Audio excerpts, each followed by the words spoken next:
देखिए, पहले तो मैं एंटी टेरर फ्रंट इंडिया और ब्राह्मण महापंचायत की तरफ से डॉक्टर अर्चना शर्मा, जो राजस्थान के दौसा जिला से संबंध रखते हैं, दौसा जिला में व्यक्तिगत रहा हूं। राजेश पायलट जी मेरे दोस्त रहे हैं। तो वहां का दौसा जिला के अंदर लालसोट एक कस्बा है, वहां की डॉक्टर अर्चना शर्मा के पास एक पेशेंट जो है, प्रेग्नेंट पेशेंट दाखिल था और उसकी डेथ हो गई इलाज के दौरान। और कहीं ना कहीं राजस्थान पुलिस ने एक मुकदमा कायम किया डॉक्टर अर्चना शर्मा के खिलाफ। तो मैं सबसे पहले उस पेशेंट को भी श्रद्धांजलि अर्पित करता हूं एंटी टेरर फ्रंट इंडिया की तरफ से, ब्राह्मण महापंचायत की तरफ से। और डॉक्टर अर्चना शर्मा जो बर्दाश्त नहीं कर पाई ये आरोप, कहीं ना कहीं उनको ये लगा कि उसके साथ ग्रेट इनजस्टिस हुआ है और उसने अपनी जीवन लीला खत्म कर ली। मैं कंडेम्ड करता हूं ऐसी घटनाओं की। पुलिस को ऐसे केसेस के अंदर जल्दबाजी नहीं करनी चाहिए, सरकारों को ऐसे केसेस के अंदर जल्दबाजी नहीं करनी चाहिए। सुप्रीम कोर्ट ऑलरेडी डॉक्टरों को प्रोटेक्ट करता है। राजस्थान में पुलिस ने, सरकार ने इतनी जल्दबाजी क्यों की? ये तो एक मेजर और हाई लेवल की इन्वेस्टिगेशन का इशू है। कहीं ना कहीं इसकी किसी सिटिंग जज से जांच करवाने की जरूरत है, क्योंकि मैं ये मानता हूं कोई भी डॉक्टर, अगर हिंदुस्तान में भगवान के बाद किसी का दर्जा है तो वो डॉक्टरों का दर्जा है। और कोई भी डॉक्टर अपने प्राइवेट हॉस्पिटल में या सरकारी हॉस्पिटल में किसी भी मरीज के प्रति ये कभी नहीं सोच सकता कि वो अपने पेशेंट को किसी ऐसी स्थिति में पा दे कि वो मौत के मुंह में चला जाए। वो बेस्ट से बेस्ट ट्रीटमेंट देता है, बेस्ट से बेस्ट इलाज देता है। लेकिन कई बार परमात्मा को जो मंजूर होता है होना तो वो है, क्योंकि बड़े स्पष्ट शब्दों में है, यश अपयश हानि लाभ जीवन मरण विधि हाथ है। उसका माध्यम एक हॉस्पिटल का बेड भी हो सकता है, एक हॉस्पिटल का ऑपरेशन थिएटर भी हो सकता है, एक रोड एक्सीडेंट भी हो सकता है, घर में हार्ट अटैक का कारण भी हो सकता है, गिर के चोट लग के हो सकता है।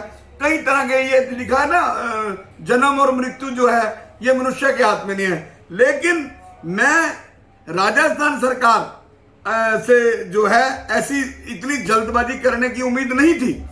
तो मैं देश के चीफ जस्टिस, सुप्रीम कोर्ट के चीफ जस्टिस केवी रमणा जो एक से एक फैसले दे रहे हैं, मैं उनसे मांग करता हूं कि डॉक्टरों को प्रोटेक्ट करने के लिए और एक जो है महत्वपूर्ण जजमेंट जो है या गाइडलाइन तुरंत इस जो ये राजस्थान के लालसोट में हुआ है, इसको सो मोटो कॉग्निजेंस लेना चाहिए।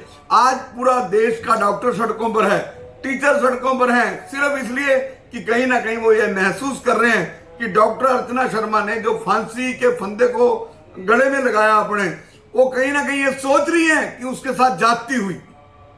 निश्चित तौर पर मरना इतना आसान नहीं है, और निश्चित तौर पर ये कहना भी गलत है कि कोई डॉक्टर अपने पेशेंट की जान जोखिम में डालकर उसका इलाज करता नहीं। तो मैं देश की जनता से, हिंदुस्तान की 132 करोड़ जनता से अपनी मानसिकता को ठीक करने की जरूरत है। ये मानसिकता गलत है कि कोई डॉक्टर किसी मरीज को मौत के घाट उतार सकता है ट्रीटमेंट करने के दौरान, ऑपरेशन करने के दौरान। ये तो एक एक्सीडेंटल है, एक एक्सीडेंट है, एक दुर्घटना है। ये कहीं किसी वक्त किसी के साथ भी हो सकती है। तो अब मैं राजस्थान सरकार से पूछना चाहता हूं, अब किसके खिलाफ केस दर्ज करेंगे? उस एसएसपी के खिलाफ जिसके जिले में मुकदमा दर्ज हुआ, या उस आईओ के खिलाफ जिसने वो केस दर्ज किया, या फिर वो जो मरने वाली प्रेग्नेंट लेडी थी उसके परिजनों के खिलाफ? किसके खिलाफ कार्रवाई होगी? अब किसने उकसाया? उस औरत ने नहीं उकसाया, वो तो मर गई बेचारी। कैसे मरी परमात्मा जानता है, या मेडिकल रिपोर्ट जो बोर्ड बैठेगा, पोस्टमार्टम करेगा, वो देखेगा। लेकिन जल्दबाजी में सब कुछ हुआ है।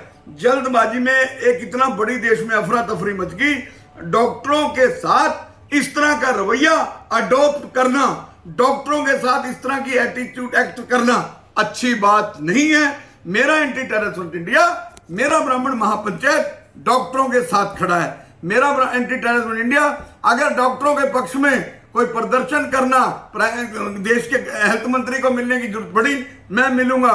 डॉक्टरों के पक्ष में अगर कोई public interest litigation supreme court में मूव करनी पड़ी या राजस्थान हाई कोर्ट में मूव करनी पड़ी, मैं मूव करूंगा।